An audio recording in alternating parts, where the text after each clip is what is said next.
শ্রীরামকৃষ্ণ কথামৃতের উৎস। শ্রী শ্রী রামকৃষ্ণ কথামৃতের উৎস শ্রীময়ের ডায়েরি। এখানে তিনি লিপিবদ্ধ করে বিভিন্ন স্থানে শ্রীরামকৃষ্ণের উপস্থিতি ও কথোপকথন ও তার শিষ্যদের সংবাদ 26শে ফেব্রুয়ারি 1882 থেকে 10ই মে 1887 পর্যন্ত, ঠাকুরের অন্তর্ধানের 2 বছর পর থেকে শ্রীম ডায়েরির সংক্ষিপ্ত লিপিগুলি বিস্তারিতভাবে প্রকাশ করতে থাকেন। কিন্তু ডায়েরির সব বিবরণ তিনি প্রকাশ করে যেতে পারেননি। 11 জুলাই 1888 সালে বেলুড়ে নীলম্বর বাবুর বাগান বাড়িতে শ্রীমায়ের কাছে কথামৃতের একটা অধ্যায় পাঠ করে শোনান। ওই পাণ্ডুলিপির পাঠ শুনে শ্রীমা শ্রীমকে আরো লিখতে উৎসাহ দেন।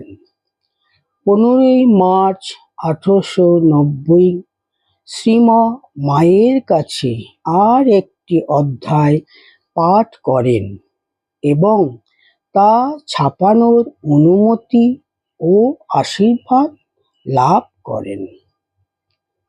1892 সালে পরমহংসদেবের উক্তি 3য় ভাগ নামে 20 পৃষ্ঠাব্যাপী একখানি ক্ষুদ্র পুস্তিকা প্রকাশিত হয়। তাতে লেখা ছিল সচ্চিদানন্দ গীতরত্ন দ্বারা প্রকাশিত এবং সাধু মহেন্দ্রনাথ গুপ্তের কৃপায় ইহা সংগৃহীত হইল। মনে হয় ছদ্মনামী শ্রীম কর্তৃক পরমহংসদেবের উক্তি 1ম ও 2য় ভাগ পূর্বে বেরিয়েছিল। সেটি পড়ে স্বামী বিবেকানন্দ আঁটপুর থেকে 7ই ফেব্রুয়ারি 1889 সালে শ্রীমকে লেখেন, মাস্টারমহাশয়, আমি আপনাকে লক্ষ লক্ষ বার ধন্যবাদ দিতেছি। আপনি রামকৃষ্ণকে ঠিক ঠিক ধরিয়াছেন। হায়, অতি অল্প লোকেই তাহাকে বুঝিতে পারিয়াছেন। যে উপদেশামৃত ভবিষ্যতে জগতে শান্তি বর্ষণ করিবে। কোন ব্যক্তিকে যখন তাহার ভিতর সম্পূর্ণ ডুবিয়া থাকিতে দেখি, তখন আমার হৃদয় আনন্দে নৃত্য করিতে থাকে, এবং আমি যে আনন্দে একেবারে উন্মত্ত হয়ে যাই না কেন, তাহাই আশ্চর্য। শ্রীম সংসারের বিভিন্ন কাজে ব্যস্ত থাকায় ডায়েরির বিবরণগুলি বিস্তৃতভাবে লিখে প্রকাশ করতে পারেননি। যা হোক, 26শে নভেম্বর 1895 সালে শ্রীম কামারপুকুর থেকে শ্রীমকে লেখেন, যে বিষয়গুলি অর্থাৎ ঠাকুরের যে কথাগুলি বলিবার জন্য বাছিয়া রাখিবার কথা বলিয়াছেন, তাহা ঠিক করিয়া বাছিয়া রাখিবেন। এরই পরিণামস্বরূপ শ্রীম 1897 সালে 2 খণ্ডে ইংরেজিতে কথামৃত প্রকাশ করেন পুস্তিকাকারে।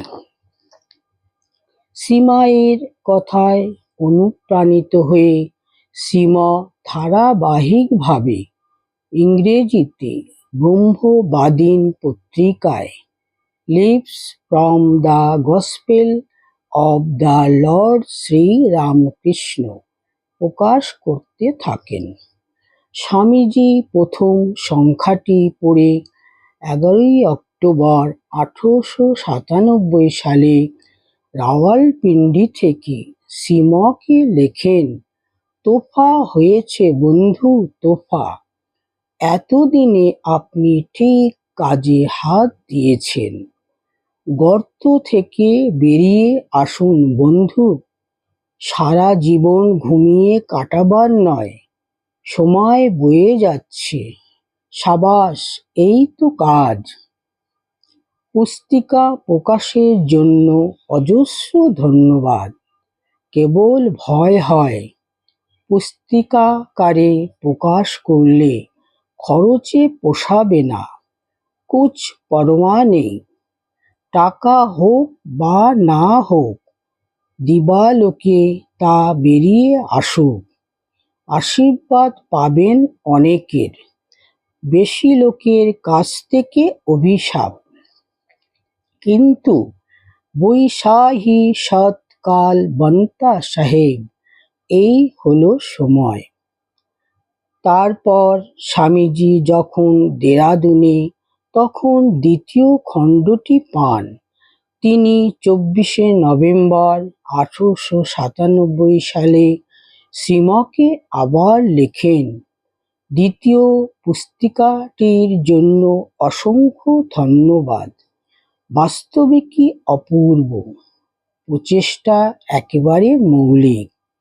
ইতিপূর্বে কখনো কোনো মহান আচার্যের জীবনকে লেখকের মনের রং না ছড়িয়ে এইভাবে জনসাধারণের সামনে উপস্থিত করা হয়নি। যা আপনি করলেন, ভাষাও প্রশংসার অতীত।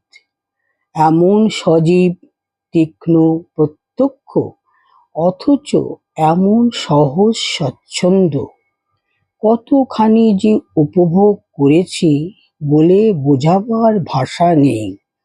পড়ে একেবারে মাতোয়ারা। কি অদ্ভুত!